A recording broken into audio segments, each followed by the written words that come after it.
ओम नमो भगवते वैवस्वताय मृत्यवे ब्रह्मविद्याचार्याय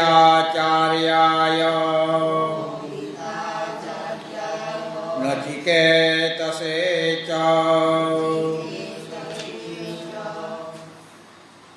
प्रथम अध्याय प्रथम बल्लीर 20 নম্বর মন্ত্র।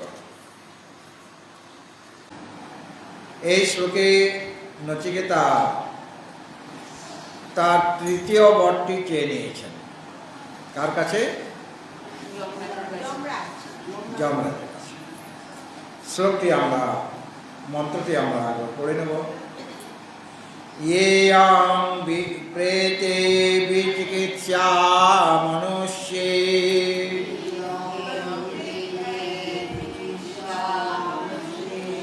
अस्तित्येके नायमस्तीति चैके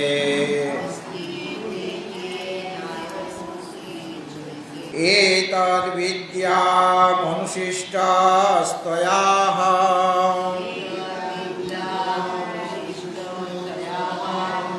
वरानामेषा वरस्तृतीया वरानामेषा वरस्तृतीया।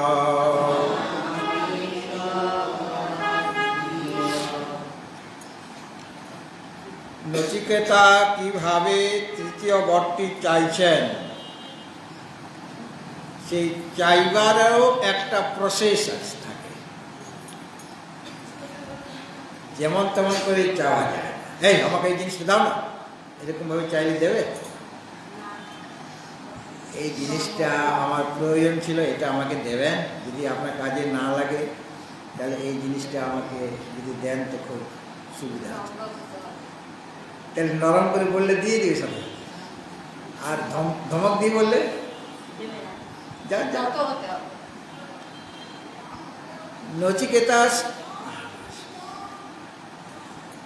নচিকেতার চাইবার প্রচেষ্টা। নচিকেতা বলছেন যেয়ং প্রেতে বিচিকিৎসা মনুষ্যে।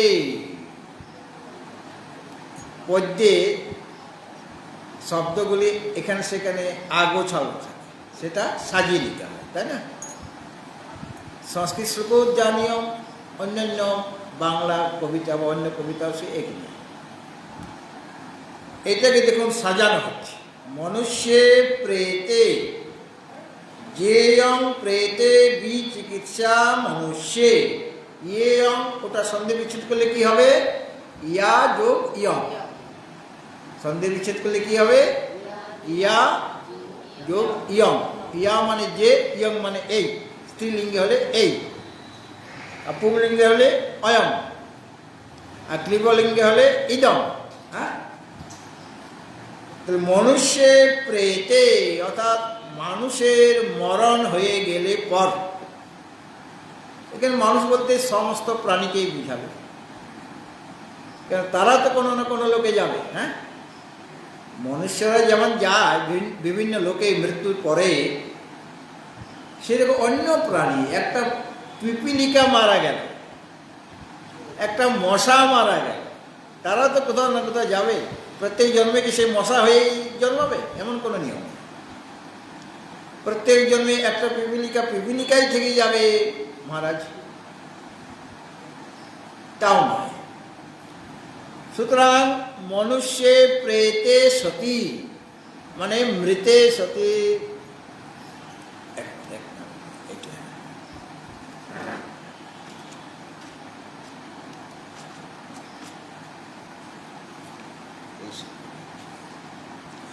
মনুষ্যে প্রেতে সতী, মনুষ্যে মৃতে সতী। ভাবে সপ্তমী বলে না, একটা আছে না ভাবে সপ্তমী।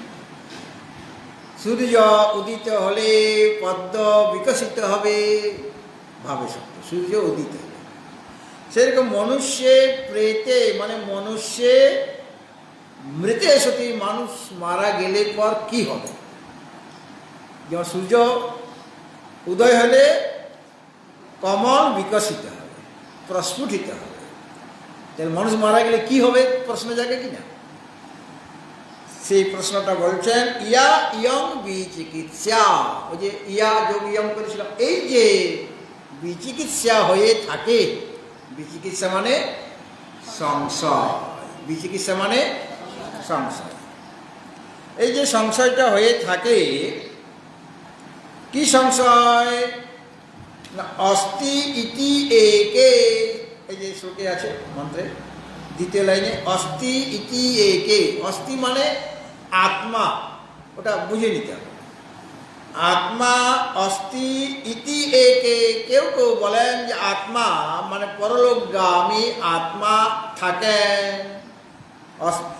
অস্তি ইতি একে, এখানে সন্ধি বিচ্ছেদ করুন, অস্তি ইতি একে, আত্মা শব্দের প্রয়োগ এখানে নেই, কিন্তু প্রসঙ্গক্রমে বুঝে নিতে হবে। আত্মা আছে, থাকে কি থাকে না? আত্মা থাকে, এটা কোনো কোনো পক্ষ বলেন, মানে মানুষ মারা গেলে তার তো স্থূলশরীরটা এখানেই বশীভূত হয়ে যায়, তাহলে যাচ্ছে কাকে? যে যাচ্ছে তাকে তো দেখতে পাচ্ছি না, সে হেঁটে হেঁটে যাচ্ছে না ট্রেনে যাচ্ছে না ফ্লাইটে যাচ্ছে, কেউ জানে কি? ফ্লাইটেও যাবে না, ট্রেনেও যাবে না, হেঁটেও যাবে না, তাকে দেখাই যাচ্ছে না। পরলোকগামী আত্মা আছে এই কথাটা কোনো পক্ষ বলে থাকেন।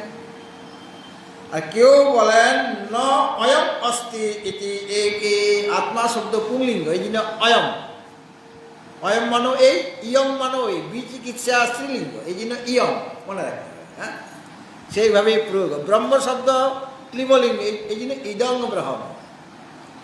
আর আত্মা পুংলিঙ্গে বলে অয়ম আত্মা, ব্রহ্ম আত্মা একই, কিন্তু শব্দটার জন্য ক্লিবলিঙ্গ হয়ে গেল ব্রহ্ম শব্দ, আর আত্মা হয়ে গেল পুংলিঙ্গ, তাহলে অয়ম আত্মা বলতে। হ্যাঁ, তাহলে অয়ম আত্মা মানে পরলোকগামী আত্মা, ন অয়ম অস্তি, অর্থাৎ ন অয়ম আত্মা, অয়ম মানে এই যে আত্মা, অস্তি মানে আত্মা নেই, ইতি একে, এটা কোনো কোনো পক্ষ বলেন।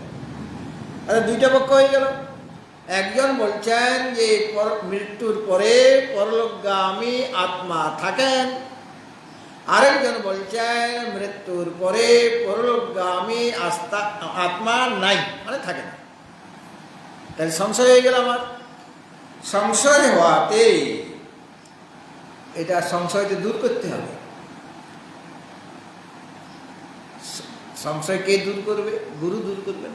হ্যাঁ, আমার মনে যে নানা রকম সন্দেহ আছে, সন্দেহ মানে আধ্যাত্মিক যে সন্দেহ, সেগুলো দূর করার জন্য সদ্গুরু রয়েছে, তিনি আমার সেই আত্মবিষয়ক যে সংশয় সেটা দূর করবেন।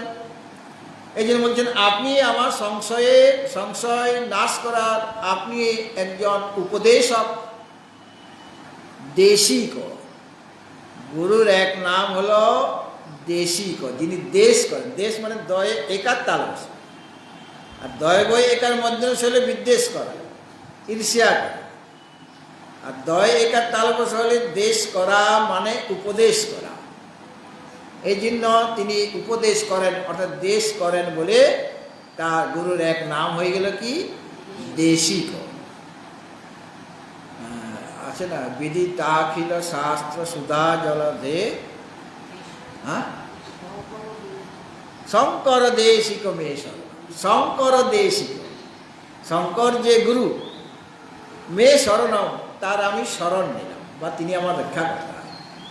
যাই হোক, তো নচিকেতা যমরাজকে গুরুর আসনে বসিয়েছেন, যদিও স্পষ্টভাবে সেটার নির্দেশ এই উপনিষদে নাই, কিন্তু তার কথা শুনে মনে হচ্ছে যে যমরাজ হচ্ছেন নচিকেতার গুরু। কেন আমরা বা আচার্য মঙ্গলাচরণে বলেছেন ব্রহ্মবিদ্যাচার্যায়,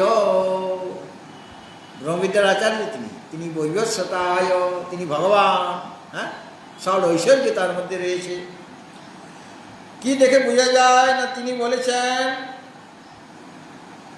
এতদ বিদ্যাম অনুশিষ্ট স্তয়া অহম, অহম তয়া অনুশিষ্ট, আমি তোমার দ্বারা অনুশিষ্ট হয়ে, মানে উপদিষ্ট হয়ে। তো উপদেশ কে করবেন? গুরু করবেন। সুতরাং নচিকেতা তাকে গুরু বরণ করেছেন এবং তার পদপ্রান্তে বসে রয়েছে শিষ্যভাব নিয়ে। হ্যাঁ, যেমন অর্জুন বসেছিলেন। তোমার দ্বারা অনুশিষ্ট হয়ে মানে উপদিষ্ট হয়ে এই বিদ্যাম, এই তত্ত্বটা, এই শাস্ত্রের তত্ত্ব বা আত্মতত্ত্ব আমি জানবো। তুমি উপদেশ দিলে আমার এই সংশয় দূর হয়ে যাবে এবং প্রকৃত তত্ত্বটা আমি বুঝতে পারবো। বরানাম এষা বরস্তৃতীয়, তিনটা বর যে তুমি দিতে চেয়েছিলে, দুইটা বর নেওয়া হয়ে গিয়েছে। বর সকলের মধ্যে এটা হচ্ছে তৃতীয় বর। কেননা যমরাজও বলেছিলেন যে দুইটা বর তোমাকে দেওয়া হয়ে গিয়েছে, এখন তৃতীয় বর চেয়ে নাও। ওই বরটা না দিলে আমি ঋণী থেকে যাব তোমার কাছে, কেননা আমি তো প্রতিজ্ঞাবদ্ধ যে 3টা রাত্রির জন্য আমি তোমাকে 3টা বর দেব। তো আরেকটা বর দেওয়া বাকি আছে, তুমি চেয়ে নাও। তুমি না চাইলে তো আমি দিতে পারবো না। তুমি কি চাইবে, তোমার ইচ্ছা মতো বর হবে। বরটা অনেক সময় বর, যিনি বর দিচ্ছেন বরদাতা, তার ইচ্ছা মতো বর হয়। আবার অনেক সময় যাকে বর দেওয়া হবে তাকে জিজ্ঞাসা করা তোমার কি কি চাই বলো, হ্যাঁ, সেই অনুসারে তাকে দেওয়া হবে। তো এখানে নচিকেতাকে বলিয়ে দিয়েছেন তুমি বর চেয়ে নাও, তোমার ইচ্ছা মতো বর চেয়ে নাও। হ্যাঁ, তাহলে শিষ্যরও এটা তার কর্তব্য যাতে গুরু ঋণী না হয়ে যায়, এই জন্য বরটা চেয়ে নিচ্ছেন যে বরানাম ঈশা বরস্তৃতীয়, 3টা বরের মধ্যে এটা হলো তৃতীয় বর। হ্যাঁ, গতকাল আলোচনা হয়েছিল যে জ্ঞান লাভ করতে গেলে হঠাৎ করে জ্ঞান লাভ করা যায় না, তার জন্য আমাকে প্রস্তুত হতে হবে। হ্যাঁ, ইউনিভার্সিটিতে পড়তে গেলে আমি অত কিছুই জানি না এখন, তো আমাকে প্রাইমারি স্কুল, তারপরে হাই স্কুল, তারপরে কলেজ, তারপরে ইউনিভার্সিটি। হ্যাঁ, একটা ক্রম আছে কিনা? এখানেও সেরকম ক্রম আছে। কি ক্রম? বেদে তো 2টা বিভাগ বলা হয়েছে, কর্মকাণ্ড আর জ্ঞানকাণ্ড। তো ওটা বিভাগ আবার মাঝখানে উপাসনাকাণ্ড ধরতে পারে। তাহলে উপাসনাটা যদিও কর্মকাণ্ডের মধ্যে পড়ে যাচ্ছে, তাহলে কর্ম, উপাসনা আর জ্ঞান বেদে এইরকম 3টে বিভাগ। গীতাতে কর্ম, ভক্তি আর জ্ঞান। ওই বেদকে বা উপনিষদকে ফলো করে, বেদকে ফলো করে গীতা সেরকমভাবে 18টা অধ্যায় লিখেছেন। কর্ম, ভক্তি আর জ্ঞান, 3টে জিনিস আমাদের দরকার। আমাদের মনে তো অনেক কামনা বাসনা রয়েছে, কিলবিল করছে পোকার মতো, তাই না? তো আমাকে কর্ম করতে হবে, শাস্ত্রীয় কর্ম। কিছু আছে লৌকিক কর্ম, ব্যবহারিক কর্ম, খাওয়া দাওয়া, চলাফেরা, হ্যাঁ, এগুলো সব লৌকিক কর্ম। আহার, নিদ্রা, ভয়, মৈথুনঞ্চ, এই যে 4টা জিনিস, আহার করা, নিদ্রা, ভয়, মৈথুন, এগুলি সমস্ত প্রাণীর মধ্যে সমানভাবেই আছে। অন্যান্য মনুষ্য ইতর প্রাণীর মধ্যেও আছে, কিন্তু মানুষের মধ্যে বিশেষতা কি? ধর্ম হইতে সাম অধিক বিশেষ, ধর্মেন হীনা পশুভি সমানা। হ্যাঁ, পশুদের মধ্যেও আহার, নিদ্রা, ভয়, মৈথুন আছে। এগুলো সব লৌকিক ব্যবহার, এগুলো সকলের মধ্যে, সব প্রাণীর মধ্যে আছে। আমাদের ধর্ম আচরণ করতে হবে, ওটা হলো শাস্ত্রীয় কর্ম, বৈদিক কর্ম বা শাস্ত্রীয় কর্ম।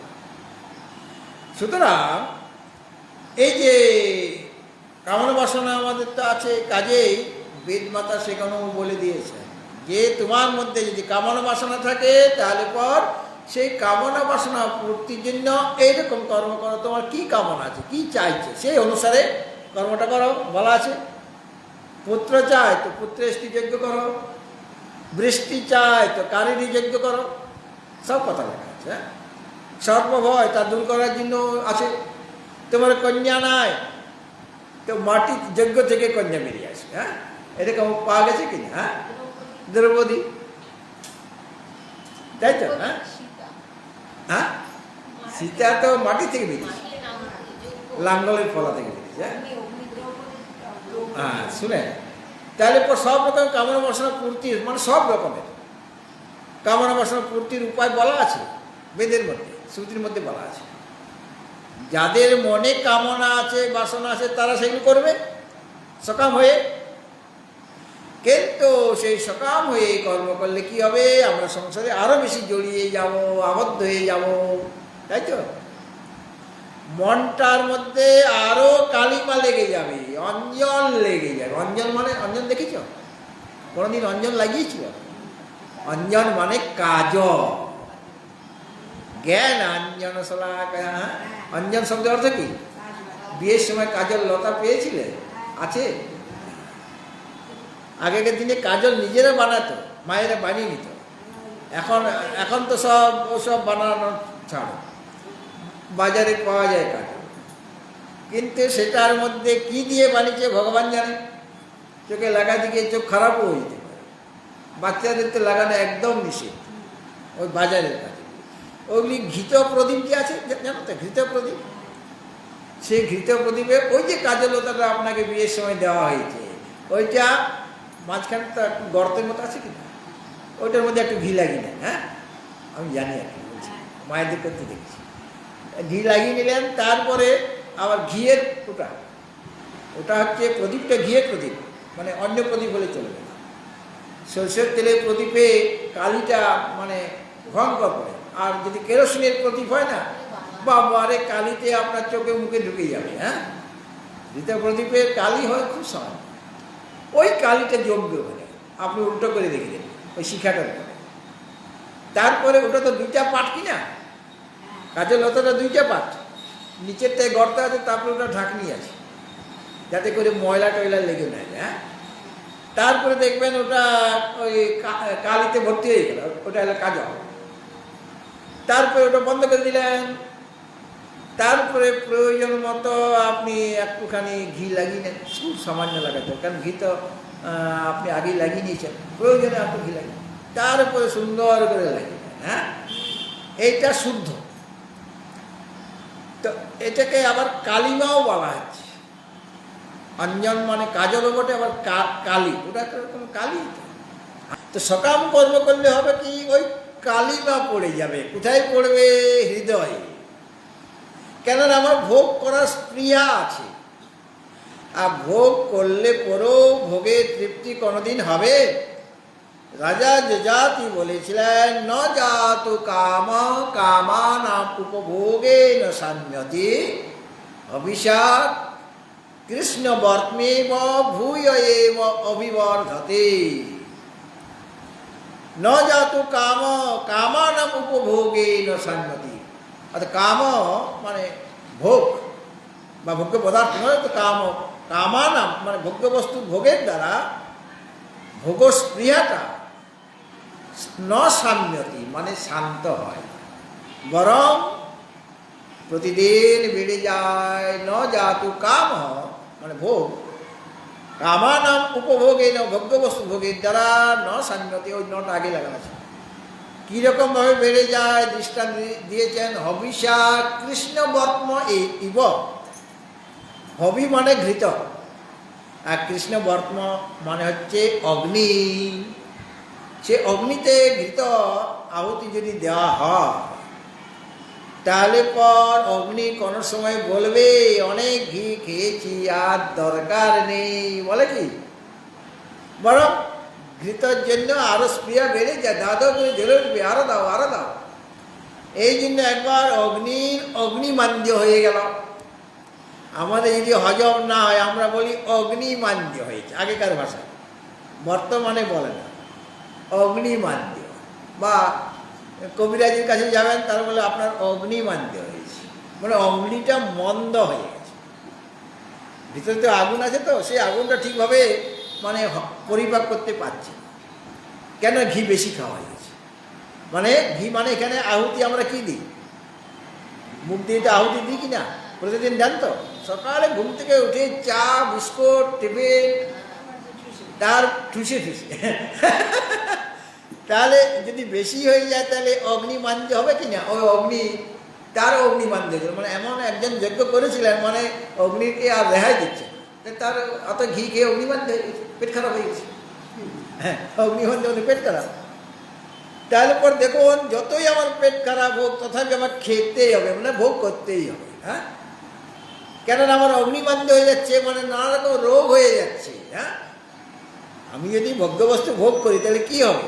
আমার ইন্দ্রিয়গুলি শিথিল হয়ে যাবে, দুর্বল হয়ে যাবে, নানা রকম রোগ জ্বালা হবে শরীরে। হ্যাঁ, ভোগ করলে নানা রকম বস্তু ভোগ করছি, তার শরীরে নানা রকম জ্বালাও হয়ে যাবে, রোগও হয়ে যাবে। সুতরাং অথচ ভোগ করার স্প্রিয়াটা আমার দূর হচ্ছে না। ঠিক আছে, এই জন্য কি করতে হবে? ভোগেই বন্ধ করো।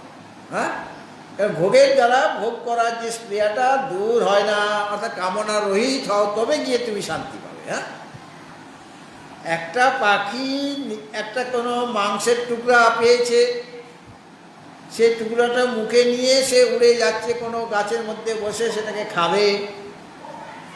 অন্য পাখিগুলো তো পায় না, একটাই মাংসের টুকরা ছিল, সেটা সে নিয়ে উড়ে যাচ্ছে, আর তার পেছনে পেছনে গাদা গাদা মানে অনেক অনেক পাখি উঠছে, ওটা ছিনিয়ে নেবে। তাকে কোথাও বসতে দিচ্ছে না শান্তিতে, ওই পাখিটাকে, যার মুখে মাংসের টুকরাটা আছে। সে ভেবেছিল একটা গাছের মধ্যে বসে শান্তিতে খাবো, তো খেতে পারছে না বেচারি, গাছেও বসতে পারছে না, মানে সে ক্লান্ত হয়ে গেছে। শেষে কি করলো? ওটা ফেলেই দিল, ফেলে দিয়ে গাছের মধ্যে চুপচাপ বসে রইল। হ্যাঁ, আর যে টুকরোটা নিল তার পেছনে এখন সবাই ছুটছে। এই হলো সব ভোগ, ভোগ করলে পরে এই অবস্থা হয়ে যাবে। বাঁকুড়াতে একটা পাগল আছে। হ্যাঁ, সে পাগলটা এখন আসে না, আগে আসতেন। ওই পরিষ্কার পরিচ্ছন্ন, কেউ তাকে বলতে না, ভালো ঘর ছিল, কিন্তু সে আশ্রম পরিষ্কার করত। তাহলে কিরে কেমন আছিস? বলে মহারাজ খেতেও শান্তি না। বলে আমি তো পাগল, সবাই জানে পাগল, আমিও জানি আমি পাগল, কিন্তু পাগল হয়ে যে একটু শান্তি পাবো কোনো উপায় নাই। এক একজন এক এক কথা শোনাচ্ছে। হ্যাঁ, মানে শান্তি কোথাও নাই, ভোগে তো শান্তি নেই। কাজেই তখন আমি যেটা বুঝতে পারবো, রাজা যযাতি বুঝতে পেরেছিলেন, তখন তিনি ওগুলো ত্যাগ করেছিলেন, কিন্তু পুত্রের যৌবন নিয়ে ভোগ করেছিলেন। পরে যখন বুঝতে পারলেন এই ভোগ ভোগ করার ভোগত তৃষ্ণা তো নষ্ট হচ্ছে না, তখন তিনি ত্যাগ করলেন। তো আমাদের ওই অবস্থা হবে, যদি ভগবত কৃপা থাকে, গুরুর সেবা করেন, গোবিন্দের সেবা করেন, তাহলে ওই ভাবটা আসবে যে আর কামনা নয়, তখন নিষ্কাম হয়ে যাবে। আর আমার নিজের জন্য কিছু চাই না, আমি কর্ম করব, কর্ম ত্যাগ করব না, কারণ কর্ম ত্যাগ করার অধিকার এখনও আমার আসেনি। কর্ম করব, কিন্তু নিজের জন্য করব না। কার জন্য? শ্রীকৃষ্ণ প্রীত্যর্থে অমুক কর্মণি বিনিয়োগ, তার প্রীতির জন্য আমি কর্ম করব, তার সন্তুষ্টির জন্য, তাহলে ওটা নিষ্কাম হবে। কাজে যারা জ্ঞান লাভ করতে চান, মানে লক্ষ্যে পৌঁছাতে চান, আমাদের লক্ষ্যটা কি? এম অফ লাইফ, তাই ইংরেজি কি বলে? এম অফ লাইফ বলে তো। স্কুলে বেশিরভাগ ক্ষেত্রে মাস্টারমশাইরা জিজ্ঞাসা করতেন, হয়তো পড়া হয়ে গেছে, এখন কিছু 15 মিনিট সময় আছে, তো ওই সময়টা তো ক্লাস থেকে বেরিয়ে যাওয়া যাবে না শিক্ষকের, আর ওনার তো আরও অনেক কিছু কথা বলার আছে। কাজে তিনি জিজ্ঞাসা করলেন একদিন যে তোমাদের একটা প্রশ্ন করব, সবাই উত্তর দেবে এক একজন করে। তোমাদের এম অফ লাইফ কি বলো? প্রথম লাইন থেকে, প্রথম বেঞ্চে তো ফার্স্ট বয় সেকেন্ড বয় ওরা বসে থাকে, অন্য কেউ বসবে না, কারণ ওই প্রথম বেঞ্চিতে যারা বসে তাদেরকে মাস্টারমশাই বেশি জিজ্ঞাসা করে। কাজে না জানলে তো উত্তর দেওয়া যাবে না, দাঁড় করিয়ে দিবে বেঞ্চের উপরে। হ্যাঁ, কাজে ফার্স্ট বয় সেকেন্ড বয় মানে প্রথম 10 জন ওই ফার্স্ট বেঞ্চে, দুটারও এই ব্যবস্থা। তো কি বলছিলাম? হ্যাঁ হ্যাঁ, এই এবং লাইফ কি? তো আমাদের জিজ্ঞেস করছে, আমি বললাম যে আহা ডাক্তার হো, আরেকজন বলছেন আমি ইঞ্জিনিয়ার, আরেকজন বলছেন যে আমি প্রফেসর হব। বলে কিসের প্রফেসর? বলে কেমিস্ট্রির প্রফেসর হব, কেমিস্ট্রি তার ভালো লেগে গেছে। কেউ বলছেন আমি ইকোনমিক্স নিয়ে রিসার্চ করব, অর্থনীতি নিয়ে। এইরকম এক একজন এক এক, কেউ বলছে আমি স্কুলের টিচার হব, কেউ বলছে আমি বিরাট একজন বিজনেসম্যান হব। এইটাই এইম অফ লাইফ। এটা কি এইম অফ লাইফ? এগুলি এগুলি কি আমাদের লক্ষ্য? যারা বিরাট ধনী হয়ে গেছে ব্যবসা করে, তারা কি তাদের জীবন কি কৃতকৃত্য হয়ে গেছে? যারা বিশাল বড় নামকরা ডাক্তার হয়ে গিয়েছেন, প্রচুর টাকা অর্জন করছেন, তাদের জীবনে শান্তি আছে তো? তারা সময় মতো ঘুমাতে পায়, সময় মতো নিজের কাজটা করতে পারে, নিজের ব্যক্তিগত কাজে তো থাকে, একটু বাজারে যেতে হবে, একটু প্রতাপ ভ্রমণও করতে হবে, তার প্রতাপ ভ্রমণে করার সময় নাই। ওই সময় কল এসে গেল, বেরিয়েছে হাতে লাঠি নিয়ে প্রতাপ ভ্রমণ করবো, একদম আর্জেন্ট কল, এক্ষুনি আসতে হবে, গাড়ি এসে গেছে। এরকম হয় কি না? তাদের তো এই জন্য অনেক মা বলেন যে আমার ছেলেকে ডাক্তার আমি করবো না, ইঞ্জিনিয়ার হওয়া বলো, ডাক্তার হওয়া। কেন? ওটা জীবিকা অর্জনের এক একটা উপায়। অনেকে বলেন আমি ছেলের কেরিয়ার তৈরি করার জন্য কত খরচ করছি। কেরিয়ার কি না, বিদেশে গিয়ে থাকবে, ওটা কেরিয়ার। হ্যাঁ, তো বিদেশে গিয়ে থাকাটাই আমার জীবনের লক্ষ্য কি? জীবনের লক্ষ্য আমাদের উপনিষদ বলছেন আত্মা বা ওরে দ্রষ্টব্য, শ্রোতব্য, মন্তব্য, নিদিধ্যাসিতব্য। আত্মদর্শন করা উচিত, আত্মদর্শন করতে হবে, এটা লক্ষ্য, এটা আমাদের গোল। আর তার সাধনটাও বলে দিলেন শ্রোতব্য, মন্তব্য, নিদিধ্যাসিতব্য। শ্রবণ, মনন, নির্দেশন, এটা হলো উপায় বা সাধন। এটা বৃহদারণ্যক উপনিষদে বলা হয়েছে।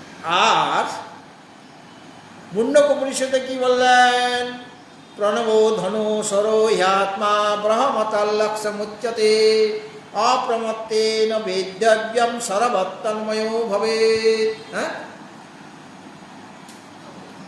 ব্রহ্মতল্লক্ষ্যমুচ্যতে, ব্রহ্মে হলে তোমার লক্ষ্য, ওখানে তোমাকে পৌঁছাতে হবে। তুমি যেখানে আছো সেখান থেকে ধীরে ধীরে তার কাছে পৌঁছাতে হবে। কীভাবে? উপায় তো বলে দিলেন। প্রণব ধনু, প্রণব মানে ওঙ্কার, সেটা ধনু যেটা দিয়ে আমি বানটা ছাড়ব। সরোহি আত্মা, স্বর মানে বানটা হলো, আত্মা মানে জীবাত্মা, পরমাত্মা এক জায়গায়, জীবাত্মা আরেক জায়গায়, মানে বিচ্ছেদ হয়ে গেছে, নিজেকে সে ভিন্ন বলে মনে করছে পরমাত্মা। তাহলে ধনুর সাহায্যে বান যায়, তাই তো? তা ধনুটা কি আমার প্রণব বা ওঙ্কার? সন্ন্যাসীদের প্রণব মন্ত্র বা ওঙ্কার মন্ত্র জপ করার অধিকার তারা করবেন, অন্যরা ইষ্টমন্ত্র জপ করবেন। সে পরমাত্মার দিকে তোমাকে এগিয়ে যেতে, ওটা তোমার লক্ষ্য, ওখানে পৌঁছানো তোমার লক্ষ্য, অর্থাৎ তাকে পাওয়াটাই হলো তোমার লক্ষ্য। অর্থাৎ নিজের স্বরূপে প্রতিষ্ঠিত হওয়াটাই আমাদের সকলের মানব মাত্রের লক্ষ্য বা উদ্দেশ্য, ওটাই এইম অফ লাইফ। অপ্রমত্তেন বেদ্যব্যম, খুব সাবধানতা অবলম্বন পূর্বক, মানে প্রমাদ রহিত হয়ে সেটাকে বিদ্ধ করতে হবে। মানে বিদ্ধ করা মানে তার সাথে এক হয়ে যেতে হবে। হ্যাঁ, লক্ষ্যটা বলিতে হবে। সেই লক্ষ্যে পৌঁছাতে গেলে আমার কি চাই? আত্মজ্ঞান চাই, ব্রহ্মবিদ্যা বা আত্মবিদ্যা চাই। উনি আসলে আত্মবিদ্যা চাইছেন নচিকেতা। হ্যাঁ, এই তৃতীয় বলে কি চাইছেন? আত্মবিদ্যা চাইছেন, আত্মতত্ত্ব সম্পর্কে উপদেশ চাইছেন। আত্মতত্ত্বটা কি? আত্মার উপদেশ নচিকেতা প্রার্থনা করলেন তার আচার্যের কাছে, তার গুরুর কাছে। সেই আত্মবিদ্যা দ্বারাই তো আত্মতত্ত্ব আমার জানা যাবে। তখন আমি বুঝতে পারবো যে তিনিই আমি, তত্ত্বমসি। শ্বেতকেতুকে উদ্দালক ঋষি উপদেশ কি দিচ্ছেন? তত্ত্বমসি, তুমি সেই পরমাত্মা স্বরূপ। হ্যাঁ, সুতরাং এই যে আত্মতত্ত্ব, আত্মার স্বরূপটি বোঝা হলে তখন তিনিই আমি, এটা আমার বোধ হবে। সেই তত্ত্বটা বোঝার জন্য আমাকে প্রথম থেকে, যদি প্রথম লেভেল থেকে আসতে হয়, তাহলে সকাম কর্ম, ধীরে ধীরে সকাম কর্ম মানে যেমন তেমন কর্ম করলে হবে না, অবিধিপূর্বক করলে হবে না, শাস্ত্রবিহিতভাবে তোমাকে করতে হবে। মানে লোকে করবেন তারা হবে। তারপরে তুমি তোমার নিষ্কাম কর্মে উত্তরণ হবে, মানে কর্মযোগ করতে পারবে। সব কর্ম কর্মযোগ নয়, নিষ্কাম কর্ম করলে সেটা, সেই কর্মটা যোগ হয়ে যায়। তৃতীয় অধ্যায়ের নাম কি? কর্মযোগ। তো কর্মটাকে যোগে পরিণত করতে হবে। সকলের মনেই বিষাদ হয়, হয় কি না? সুখ হয় কি না?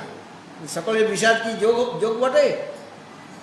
কোন বিষাদটা যোগ হবে? যে বিষাদ তোমাকে পরমাত্মার দিকে নিয়ে যাবে সেই বিষাদটার নাম বিষাদ যোগ। প্রথম অধ্যায়ের নাম কি? গীতা অর্জুন বিষাদ যোগ। অর্জুনের বিষাদটাকে কোথায় নিয়ে গেল?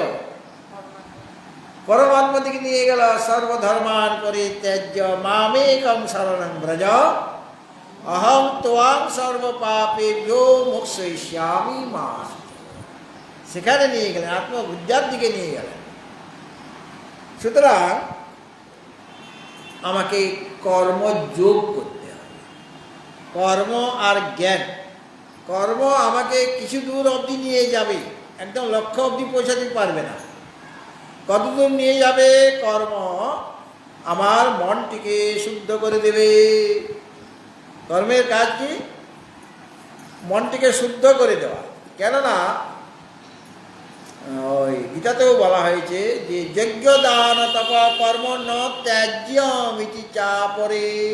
এইগুলি ত্যাগ করা উচিত না। কেন? এইগুলি মুনি যোগীগণ কর্ম করেন, এইগুলি করেন, যজ্ঞ দান তপস্যার কর্ম করেন আত্মশুদ্ধ হয়ে। আত্মাশুদ্ধি জন্য। আত্মা মানে এখানে মন, চিত্ত। আত্মা শব্দের তো ভিন্ন ভিন্ন অর্থ হয়তো। আত্মা মানে কি? আত্মশুদ্ধি মানে চিত্তশুদ্ধি। চিত্তশুদ্ধির জন্য কর্ম করেন। কাজেই ওই কর্মযোগ আমাকে প্রথমে অবলম্বন করতে হবে। সকাম কর্ম তো আমি করলাম, ধীরে ধীরে মানে সেখানে কামনা পূর্ণ হওয়ার জন্য তো ভগবানের আশ্রয় নিতে হবে কিনা? কে দেবে আমাকে? আমার কামনা ভোগ্য বস্তুটা দেবে কে? আমরা অনেক সময় মনে করি অমুক ব্যক্তির কাছ থেকে আমি এটা পেলাম, অমুকের কাছ থেকে আমি এটা পেলাম, কেউ আমাকে কিছু দিতে পারে না। আমার কর্মই আমাকে দিতে পারে। আমি যেরকম যেরকম কর্ম করেছি সেরকম জিনিসই তো পাবো। আমি চাইলেই সব পাওয়া যাবে? আমার যদি সেটা পাওয়ার মতো কর্ম থাকে তাহলে সেটা আমি পাবো। কিন্তু অনেক অনেক বস্তু পেয়েছি, পেয়েও শান্তি পাইনি। আমি অনাদিকাল থেকে কত বস্তু পেয়েছি, কত ছেলে মেয়ে পেয়েছি, কত পত্নী পেয়েছি, কত রকমের শরীর পেয়েছি, কত ভোগ্য বস্তু আমি ভোগ করেছি, কিন্তু শান্তি হয়েছে কি? তৃপ্তি হয়েছে? দুঃখ জ্বালা যন্ত্রণা দূর হয়েছে কি? হয়। সুতরাং আমাকে কর্মটা করতে হবে, সেটা কর্মযোগ যেন হয়। হ্যাঁ, আর আমার জ্ঞান চাই। কর্ম আমাকে কতদূর নিয়ে যাবে? মনটাকে সে শুদ্ধ করে দেবে।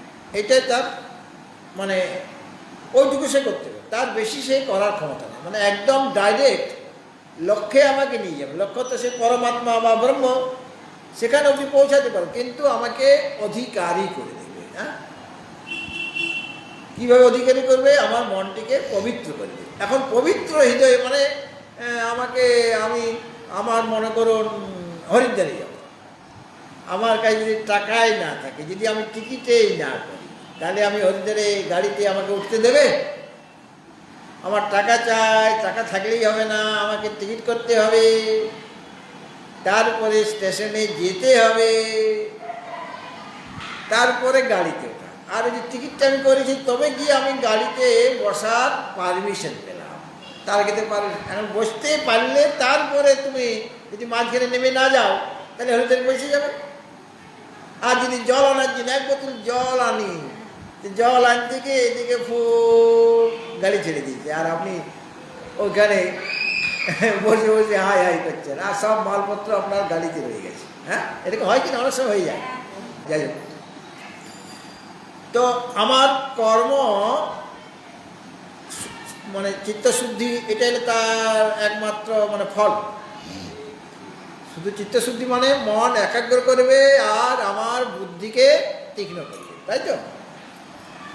আর জ্ঞান কি করবে? আমাকে লক্ষ্যে পৌঁছে দেবে, জ্ঞানটার কাজ। কিন্তু চিত্তশুদ্ধি না হলে জ্ঞান আমার হৃদয়ে বসবেই না, আমি ধরতেই পারবো না। এই যে কর্মের উপযোগিতা আছে কিনা? তো এই যে কর্ম আর জ্ঞান আমাদের ঈশ্বর পরিষদে বলেছেন, বিদ্যা কর্মণশ্চ সমুচ্চয়ো ন। বিদ্যা আর কর্ম, বিদ্যা মানে জ্ঞান আর কর্ম মানে কর্ম, এই দুটো, কর্ম আর বিদ্যা, বিদ্যা মানে জ্ঞান, দুটো সমুচ্চয় হয়। দুটো একসাথে আমি করব, কর্মও করব, জ্ঞানও আমার হবে, এটা সম্ভব নয়। উপনিষদেও দেখানো হয়েছে, গীতাতেও দেখানো হয়েছে, জ্ঞান আর কর্মের সমুচ্চয় হতে পারে না। কেননা কর্ম করার সময়ে আমার ক্রিয়া কারক ইত্যাদি দরকার, আর জ্ঞানে অগ্নি থাকলে আমার জ্ঞান হবে না। এই জন্য দুটোর মধ্যে সমুচ্চয় হয় না। এটা দুটোর মধ্যে বিরাট পার্থক্য আছে। কীরকম পার্থক্য? তিনটা জিনিসের পার্থক্য, হেতু, স্বরূপ আর ফল। গতকাল বলেছিলাম কর্মের হেতু, কর্মের স্বরূপ এবং কর্ম করার একটা ফল আছে। ঠিক সেরকমভাবে জ্ঞানের হেতু, জ্ঞানের স্বরূপ আর জ্ঞানের ফল, ওই যে তিনটা জিনিস, কর্মের যে হেতু, স্বরূপ আর ফল, আর জ্ঞানের যে হেতু, স্বরূপ, ফল, ওগুলো পৃথক পৃথক, একরকম। যদি একরকম হতো তো দুটোই এক, কর্ম আর জ্ঞান এক হয়ে যেত। কিন্তু কর্মের যে হেতু, কর্মের যে স্বরূপ, কর্মের যে ফল, ওটা ভিন্ন ভিন্ন। আর জ্ঞানের যে হেতু, জ্ঞানের যে স্বরূপ, জ্ঞানের যে ফল, সেটা ওই কর্মের হেতু, স্বরূপ, ফল থেকে আলাদা। এই জন্য কর্ম আর জ্ঞান দুইটা আলাদা জিনিস, এক জিনিস। দুটার ফল একরকম নয়, দুটার ফল দুই রকম। কীরকম? মনে করুন কোন একটা আমি রান্না করব, হ্যাঁ, আমি ওই ভাত, ডাল, শাক সবজি এগুলো রান্না করি। তাহলে রান্না করতে গেলে আমার চাল চাই, ডাল চাই, শাক সবজি চাই, নুন তেল চাই, চাই কি না? গ্যাস চাই, হাতা খুন্তি কড়াই চাই, আবার ভাত রান্না করে দিনে হাঁড়িও চাই, অনেক কিছু চাই। আরেকজন ওগুলি থাকলেই হবে রান্না? আমি সব চাল ডাল নুন তেল হাঁড়ি কড়াই সব রান্না করে রেখে দিয়েছি, গ্যাসটাও জ্বালিয়ে দিয়ে চলে এসেছি। আর আমি বললাম ঠিক আছে 12টার সময় আমি খাই, তো 12টার সময় চলে যাবো রান্না, গিয়ে খেয়ে নেবো, সব তো দেওয়াই আছে, হবে রান্না? ওই যে রান্নার ঠাকুর চাই, পাচক চাই, কর্তা, কর্তা চাই কিনা? যে রান্নাটা করবে সেই রান্নার লোকেই চায়। আর তুমি সব কিছু দিয়ে আসলে আর তাকে বলে তুমি এটা মানে গ্যাস তো আছে, জ্বালানো হবে না, সে তো রান্নার ঠাকুরের তো জ্বালাবে। কাজে জিনিসপত্র থাকলে কাজ হয়ে যাবে না আপনার। এই যে পাকক ক্রিয়া, রান্না করাটা রূপ যে ক্রিয়া, সেটা সম্পাদন করার জন্য একজন কর্তা চাই। সেটা মানে কারকের মধ্যে কর্তা কারক, কর্তৃকারক আছে কিনা? কর্তৃকারক, কর্মকারক, করণকারক, অধিকরণ, এগুলো থাকে। তো একটা কাজ করতে গেলেও কর্তা চাই। কী রান্না করব তার জন্য চাল চাই, হ্যাঁ। সুতরাং একজন পাককর্তা চায়, তার নাম মনে করুন অমুক ব্যক্তি, হ্যাঁ, বিমলা, সে রান্না করে, সে পাচিকা, হ্যাঁ। আর কর্মকারক চাই, মানে কি রান্না করবো, চাল ডাল এগুলো তো রান্না করবো, হ্যাঁ, শাক সবজি সেগুলো চাই, ওগুলি কর্ম। একজন কর্তা চাই, পাচক। আর কি চাই? কিছু কর্ম চাই, যেগুলিকে দিয়ে আমি করব। সেগুলি কী কী? ওই চাল ডাল শাক সবজি ইত্যাদি। আর কি চাই? করণ কারক চাই, মানে জল চাই, আগুন চাই। তাছাড়া কে করবে ওটা? আমাদের চাল আছে, হাঁড়িতে বসিয়ে দিয়েছি, জল দিলাম না, কি হবে? হাঁড়িও গেল, চালও গেল, আপনার হাঁড়িটাও পুড়ে যাবে, হাঁড়িটা গলে যাবে, ফেটে যাবে, হ্যাঁ, আর চালগুলিও পুড়ে যাবে, আর আগুন ধরেও যেতে পারে, ঘরে রান্না করে আগুন ধরে যাবে। কাজে ওগুলি করণ কারক চাই, মানে জল চাই, আগুনটাও করণের মধ্যেই পড়ছে। আর চাই অধিকরণ কারক, চাল তো আছে, কিন্তু চালটাকে উনুনে ফেলে দেবো, জলটা উনুনে দিয়ে দেবো কি? একটা হাঁড়ি চাই, মানে পাত্র চাই, ওটা অধিকরণ, যেখানে রেখে আমি ওটা রান্নাটা করব। তাহলে দেখুন একটা কর্ম, মানে এটা লৌকিক একটা দৃষ্টান্ত দিচ্ছি। একটা রান্না করতে গেলে কর্তা চাই, মানে পাচক চাই। আর কি চাই? কর্ম, মানে চাল ডাল নুন তেল এগুলি চাই কিনা, শাক সবজি যেগুলি দিয়ে আমি আমার ভোজন মানে আহারটা তৈরি করব। আর কি চাই? করণ, মানে জল চাই, আগুন চাই, যেগুলি দিয়ে হবে, ওগুলি ছাড়া তো আর রান্না হবে না। আর কি চাই? হাঁড়ি কড়াই চাই, মানে অধিকরণ চাই। অর্থাৎ এইগুলি সব দরকার, মানে অনেকগুলি কারক দরকার। কারণ কর্তৃকারক, কর্মকারক, করণকারক, অধিকরণ কারক, এগুলো তো চাই চাই। আর কার জন্য করছি? ভগবানের ভোগের জন্য সম্প্রদান চাই। হ্যাঁ, আমি যে রান্নাটা করছি কার জন্য করবো? নিজে গিলব নাকি ভগবানকে দেবো আগে? আমি তো পরে প্রসাদ দেবো। হ্যাঁ, তাহলে ভগবানকে ভোগ লাগাবো, তাহলে সম্প্রদান কারকও আমার হয়ে গেল, সম্প্রদান হয়ে গেল। আচ্ছা, তাহলে আর এটাতে হলো মনে করুন তার হেতু হয়ে গেল। আর কি চাই? ফলটা কি হবে? এই যে আমি এত সব করলাম, ফলটা কি? না ভোজন করবো আমি, এটা আমি খাবো। আর ভোজন করলে কি হবে? মানে মানে ওই যে সিদ্ধ, যেটা চালটা সিদ্ধ হলে তার কি নাম হয়ে গেল? ভাত, অন্ন। আমরা বৈষ্ণবরা ভাত বলেন, হ্যাঁ, তারা কি বলে? অন্ন।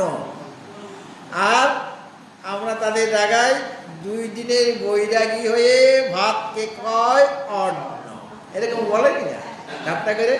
2 দিনে বৈরাগী হয়ে ভাতকে অন্ন, মানে 2 দিনে আশ্রমে যায় না, এখন বলছে অন্ন। আগে ভাত ভাত বলে ভাত দাও ভাত দাও ভাত দাও, এখন বলছে একটু অন্ন হবে মা। মানে 2 দিনের বৈরাগী, ভাতকে কয় অন্ন। তাহলে ওই যে সিদ্ধ হওয়া, যে চালটা সিদ্ধ হলে ভাত হয়ে বা অন্ন হয়ে, এটা হলো ফল। ভাতটা আমার হলো। আর তারপরে আরেকটু ফল কি? ওটা ভোজন করছি আমি, ওটা একটা ফল। তারপরের পরবর্তী ফলটা কি? আমার পুষ্টি হচ্ছে, শরীরে পুষ্টি হচ্ছে, আমার ক্ষুধা নিবৃত্তি হচ্ছে। এটা ফলের মধ্যে এসে গেল কিনা? তাহলে দেখুন, ওটা হেতুটা একরকম, তার ফল আরেক রকম। এরকম লৌকিক যে আমাদের দৃষ্টান্ত দেওয়া হলো, সেরকমভাবে আমরা যে কর্ম করব, বৈদিক কর্ম বা শাস্ত্রীয় কর্ম, সেই কর্মটা কিভাবে করব, তার হেতু কি, তার স্বরূপ কি, তার ফল কি, কর্ম করার ফল কি? ফলটা যদি বলা হয়ে গেছে চিত্তশুদ্ধি। আর যারা জ্ঞানী পুরুষ, যাদের জ্ঞান লাভ হয়ে গেছে মনে করুন, হ্যাঁ, তারা কি বলেন? শাস্ত্রের কথা বলবেন, তাদের অনুভব বলবেন। কি বলবেন? সর্বম খল্লিদং ব্রহ্ম, বা গীতার ভাষায় বাসুদেব সর্বমিতি আছে কি না গীতাতে? বহুনাম জন্মনাম অন্তে জ্ঞানবান মাং প্রপদ্যতে বাসুদেব সর্বমিতি স মহাত্মা। আর ছান্দোক্য উপনিষদে কি বলা হচ্ছে? সর্বম খল্লিদং ব্রহ্ম, এই সমস্ত জগৎ নিশ্চয়ই ব্রহ্মস্বরূপে, স্বরূপত ব্রহ্মই। হ্যাঁ, এই জগৎটা কি? রজ্জুতে যে সাপটা দেখছি, সেই সাপটা আসলে কি? দড়িয়ে। আপনি সাপে মনে করুন শ্বাস করে আপনি বলছেন এটা ঠিক আছে, সাপ আছে, সাপের মাথাটা ধরবো, ফোনাটা ধরবো। অনেকে আছে না সাপ যারা ধরে, তারও ভ্রম হয়ে গেছে মনে করুন, সেতে গিয়ে সাপের মাথাটা ধরবে কি? আর ধরে দেখে কি পাচ্ছে? কাকে ধরেছে? দড়ি থেকে ধরেছে। হ্যাঁ, তার মানে কি? ওটা তো সাপটা কি? সাপটা আসলে রজ্জুয়ে। যখন আমার সর্বভ্রম হচ্ছে তখনও সাপটা রজ্জুয়ে, সাপ আসলে হয়ে যায়। আর যখন আমার ভ্রম হয়নি তখন রজ্জু আছে, যখন ভ্রম তখনও রজ্জু আছে, সাপটা প্রকৃতপক্ষে রজ্জুয়ে। আর যখন ভ্রম কেটে গেল তখন তো রজ্জুয়ে, 3 কালে রজ্জুটা, কখনো সাপ হয়ে যায়। আদামন্তে চ জন্নাস্তি বর্তমানে অপি তত্তথা। একটা কারিকা আছে, গৌড়পদ কারিকা। ওই যে আছে শঙ্কর গুরুদেব গোবিন্দপাদ, গোবিন্দপাদের গুরুদেবকে গৌড়পাদ, তার কারিকা মান্ডুক্য উপনিষদে আছে। সেখানে তিনি বলেছেন আদৌ অন্তে চ জন্নাস্তি, আদিতে যেটা নেই, অন্তে মানে ভবিষ্যতে যেটা থাকে না, বুঝতে হবে মাঝখানেও সেটা নাই। এটা নিয়ম করে দিলেন। হ্যাঁ, আদিতে যেটা নাই, অন্তে যেটা নাই, বুঝতে মাঝেও সেটা নাই। যেমন সাপটা ভ্রমের পূর্বে নাই, ভ্রম কেটে যাওয়ার পরে নাই, তার মানে ভ্রম কালেও সেটা নাই, আসলে তো নাই। সাপ ধরতে গেলে তো হাতে আপনার রজ্জু এসে যাবে। হ্যাঁ, সুতরাং সম্পূর্ণ জগৎ কাকে আশ্রয় করে জগৎ প্রপঞ্চ দেখা যাচ্ছে? এখানে রজ্জুটাকে পরমাত্মা, আর অজ্ঞানতা বশত মানে ব্রহ্ম বিষয় বা আত্ম বিষয় অজ্ঞানতা বশত সেখানে আমি কি দেখছি? বিরাট প্রপঞ্চ, জগৎ প্রপঞ্চ দেখছি। কত সুন্দর বৈচিত্র্যময়! হ্যাঁ, এটা আমরা কল্পনাই করতে পারি না, এমন বৈচিত্র্যময় জগৎ। হ্যাঁ, আর দেখে লোক লেগে যাবে, আমার চাই এত সুন্দর জগৎ। মানে ভগবান এমন সুন্দর করে সাজিয়ে দিয়েছেন। হ্যাঁ, মানে পরমাত্মা যেরকম অসীম অনন্ত, আর জগৎ প্রপঞ্চ অসীম অনন্ত। হ্যাঁ, আর পরমাত্মাকে দর্শন করলে যেমন আমার আনন্দ হয়, পরমাত্মা উপলব্ধি করলে, সেরকম সাংসারিক বস্তু পেলেও আমার আনন্দ হয়। হয় কি না? বস্তু পেলে আমার আনন্দ, যদিও সেই আনন্দটা দুঃখের কারণ, কিন্তু আনন্দটা হয় কি না?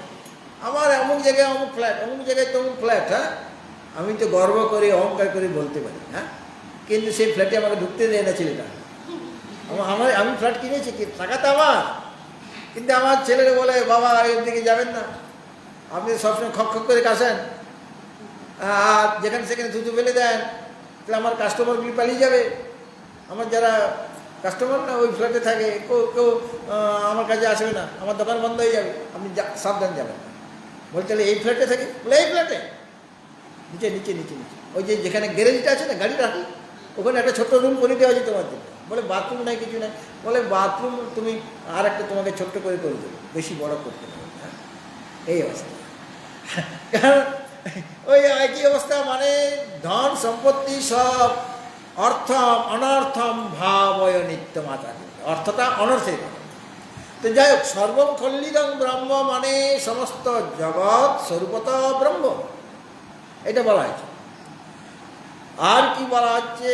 মানে এই যে সমস্ত জগৎ স্বরূপত ব্রহ্মই, মানে ব্রহ্ম ছাড়া কিছু নাই আসে, এটা জ্ঞানীদেরও। বাসুদেব সর্বমিতি, এই যে অনুভব প্রকার অনেক জন্মে সুকৃতির ফলে যিনি জ্ঞান লাভ করেছেন, তাদের অনুভূতি হচ্ছে বাসুদেব সর্বমিতি। সব মহাত্মা সুদুর্লভ, দুর্লভ মহাত্মা। হ্যাঁ, আর ঈশোপনিষদ কি বললেন? ঈশাবাস্যমিদং সর্বম যৎকিঞ্চ জগত্যাং জগৎ তেন ত্যক্তেন ভুঞ্জেথা মা বৃধা কস্যচিৎ ধনম।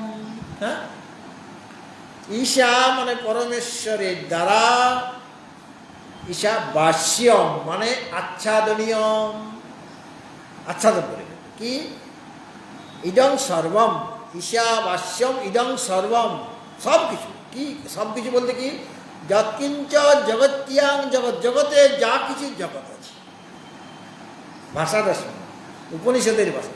যৎকিঞ্চ জগত্যাং জগৎ, জগত্যাং মানে জগতে যা কিছু জগৎ আছে, তো জগতে জগৎ থাকবে কেমন করে? হ্যাঁ, জগৎ মানে এই সংসার, এই সংসারে বিশ্ব প্রপঞ্চে যা কিছু জগৎ আছে, মানে যা কিছু চঞ্চল পদার্থ আছে, অস্থির পদার্থ আছে। এই জগতে কি আছে? সব জগৎ আছে, মানে অস্থির পদার্থ আছে।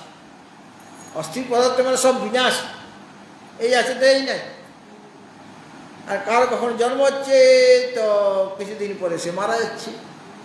উৎপত্তি বিনাশ, উৎপত্তি বিনাশ, এরকম চলছেই সর্বদাই।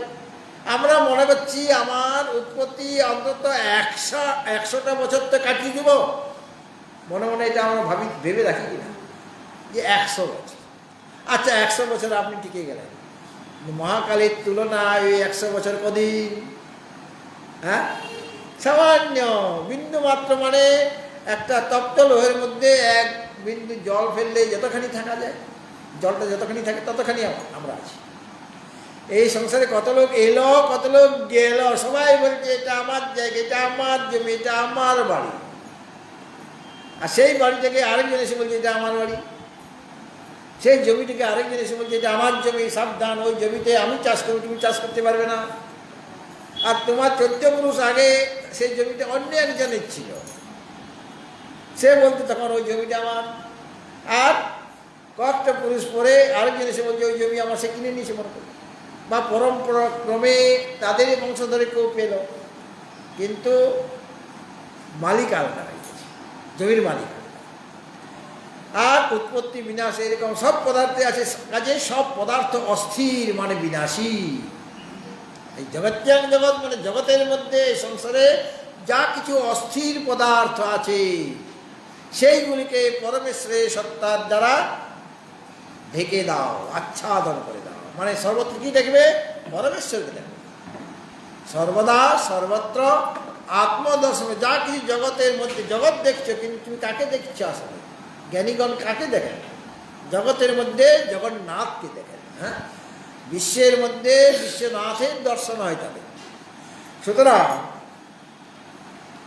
এটা জ্ঞানীগণের অনুভূতি, ওটা কেবল মুখে বলা। যারা জ্ঞানী, যারা সেই জ্ঞান লাভ করেছেন তাদের ওটা অনুভব যে সমস্ত জগৎ প্রপঞ্চ স্বরূপত ব্রহ্মই বা সদা সর্বত্র আত্মদর্শন তারা করে। কিন্তু আমাদের যারা সাধক তাদের করতে হবে বাস্য মানে আচ্ছাদনীয়, সদা সর্বদা সে আত্মদর্শন করার দরকার। তার সাধন কি? ঈশ্বর পরিষদ কি বললেন? তেন ত্যক্তেন ভুঞ্জিথা। ত্যাগের দ্বারা তুমি তোমার আত্মাকে পালন করো মানে রক্ষা করো। ভোগ করার অর্থ নয়, অনেকে ভোগ করার অর্থ নয়। তেন ত্যক্তেন ভুঞ্জিতা, তসমাৎ, যেহেতু ঈশ্বর সর্বত্র ঈশ্বর বা আত্মদর্শন করতে হবে তোমাকে, এটা তোমার জীবনের লক্ষ্য। এটা জীবনের লক্ষ্য যে ঈশ্বরের সত্তার দ্বারা জগতের সত্তাকে ঢেকে দেওয়া, মানে সর্বত্র সদা আত্মদর্শন করতে হবে। এটাই তোমার লক্ষ্য, উদ্দেশ্য এটা। তার জন্য চাই কি? ত্যাগ চাই। কি ত্যাগ? দুইটা জিনিস ত্যাগ করো, অহংকার আর মমকার। ওখানে উপনিষদে বলা হয়েছে তিনটা এসনা ত্যাগ করতে হবে। পুত্র ঈশনা, বৃত্ত ঈশনা আর লোক ঈশনা। এসনা মানেই বাসনা। বাসনাগুলি আমাকে সর্বত্র আত্মদর্শন করতে দিচ্ছে না, এগুলি ত্যাগ করতে, বাসনা ত্যাগ, কামনা ত্যাগ। তেন ত্যক্তেন ভুঞ্জিতা মা গৃধ কস্য সিদ্ধনম। কারো ধনে তুমি লোভ করো না। গৃধ মানে শকুনিকে সংস্কৃতে গৃধ বলে, কারণ সে উপরে উঠছে কিন্তু লক্ষ্যটা দৃষ্টিকোণ দিকে ভাগা। এখন শকুনিও দেখা যায় না। আগে খুব শকুনি গ্রামে আমরা দেখি, এখন গ্রামে গঞ্জেও শকুনি নেই। আর গ্রামে যেতে গেলে না, শহর দিয়েই তো যাবে, ফ্লাইটটা এই পথ দিয়ে যাবে। আর যখন শকুনি উড়ে যাবে না আকাশে, আপনি যদি কোনো খোলা মাঠে থাকে না, আপনার গায়ে মনে হবে ঝড় বইয়ে গেল। হ্যাঁ, অনেকগুলোই শকুনি যাচ্ছে, আর আপনাকে আপনার চাদর ঝাঁঝারি উড়ে নিয়ে পালাবে ওই বাতাসে। এত জোরে জোরে তারা যায়। সুতরাং এটা একটা লক্ষ্য, এটা জ্ঞানীগণের অনুভূতি। এবং তাদের কর্ম করার কোনো প্রয়োজনই নাই। তারা কর্ম করবে, তারা কর্ম করলেও সেই কর্মটা অকর্ম হয়ে যায়। গীতার ভাষায় হ্যাঁ, কর্মটা তাদের অকর্ম হয়ে যায়। কেন? কর্মটাকে ভেজে দেওয়া হয়েছে। কর্মটা তো বীজ ছিল, সেই বীজটাকে ভেজে দেওয়া হয়েছে, আর অঙ্কুর উৎপন্ন হবে। তারা কর্ম করছেন, জ্ঞানী পুরুষগণ, জীবনমুক্ত পুরুষগণ তারা কর্ম করেন। আচার্য শঙ্কর বা আমাদের সদ্গুরুজন, অনেক অনেক মহাপুরুষ তারা জ্ঞান লাভ করেছেন, করার পরেও তারা কর্ম বাদ দেন নাই। কেন? লোক কল্যাণার্থে করেন, লোক কল্যাণের জন্য তারা করেন। আর ভগবান গীতা তো বলেছেন যে লোক কল্যাণের জন্য হলে তোমাকে কর্মটা করা উচিত। যদি তুমি মনে করো আমি জ্ঞানী হয়ে গেছি, জ্ঞান লাভ করেছি, তথাপি কর্ম করা উচিত। কেন? লোকসংগ্রমে বা অর্থম, লোকসংগ্রহ করা উচিত। লোকসংগ্রহ মানে লোক কল্যাণ, লোক কল্যাণের জন্য তোমার কর্ম করা উচিত। সুতরাং তাদের কর্ম করার কোনো প্রয়োজন নাই। গীতা তো বলা হয়েছে যস্তাত্মরতিরেব স্যাৎ আত্মতৃপ্তস্য মানব,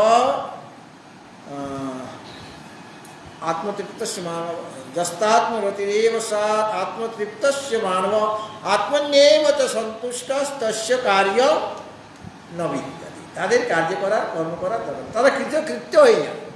কৃতকৃত্য মানে যার কৃত্য মানে কর্ম করা হয়ে গেছে, আর কর্ম করার কোনো প্রয়োজন নাই, তারা হলেন কৃতকৃত্য। যারা জ্ঞান লাভ হয়ে যাবে তারা কৃতকৃত্য হয়ে যাবে।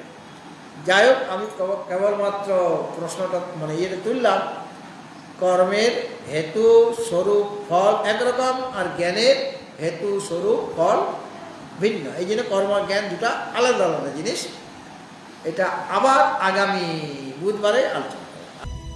कर्पूरगौरं करुणावतारं संसारसारं भुजगेन्द्रहारं सदा वसन्तं हृदयारविन्दे भवं भवानी सहितं नमामि। मङ्गलं भगवान् विष्णु मङ्गलं गरुडध्वज मङ्गलं पुण्डरीकाक्षो मङ्गलाय तनोहरि। सर्वमङ्गलमाङ्गल्ये शिवे सर्वार्थसाधिके शरण्ये त्र्यम्बके गौरि नारायणी नमोऽस्तुते नारायणी नमोऽस्तुते नारायणी नमोऽस्तुते।